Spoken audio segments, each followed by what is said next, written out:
Kaya yun. Baliw na baliw ko naman sa bro. Dad, kanina pa may tumatawag.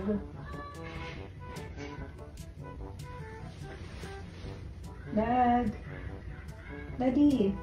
Kanina pa may tumatawag sa'yo. Hey. Kanina pa rin yung phone. Sagutin mo muna. Sino ba yan? Hello. Oh. Ha? Sige. Diyan sa may pick up na blue.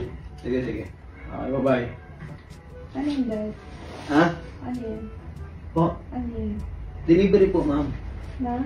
Delivery po. Eh, pina-deliver ba tayo? Ako kung may pina-deliver ako, ma'am.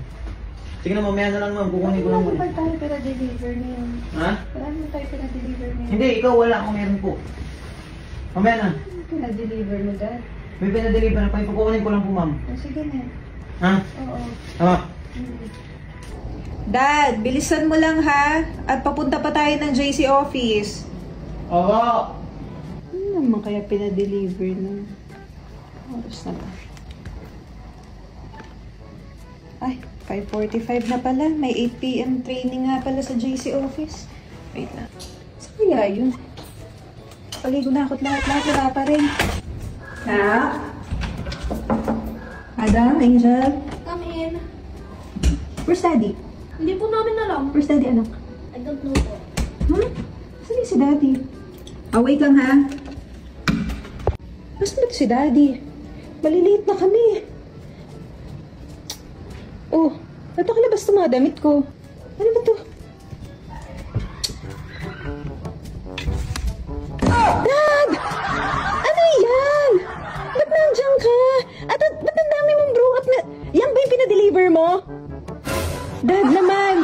Pupunta naman tayo ng JC office mamaya. Ba't may straw pa? Ano yung mikmik? Sorry. Kaka-order lang natin. Mamaya pupunta naman tayo ng JC office. Pero ngayon nagpa-deliver ka pa. Ilan yan, Dad? Dad, ilan yan? Ang dami mo pa dyan sa likod.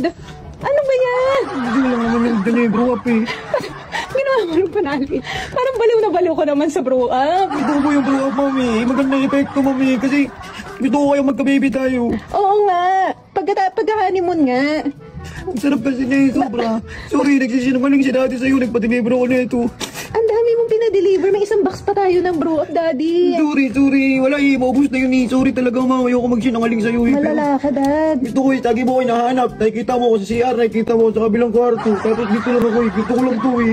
Brew up kasi gusto ko. Favorite ko po siya eh. Oo nga. Sorry na. Hindi naman kita pinipigilan. Kaya lang kailangan mong pigilan yung frontal effect niyan. May masarap kasi may. Okay lang yun. O kaya mo ba magantay hanggang asal natin? Opo. O sige, hindi kita pipigilan mag-order ng brew up ha. Pero tantalan mo na ako. hindi muna. Ha? Hindi muna ha. Tantalan mo na ako. Tarado mo na yan. O sige na. Favorite ko to eh. Diyan ka lang talaga. Ang init dyan. Okay lang. Okay ka lang dyan? Opo. Dad, ang ano mo talaga, dungis mo talaga, Dad. Dungis mo talaga, Dad. Sige na. Dunay ka. Malala to si Daddy. Iba epekto talaga ng brew up.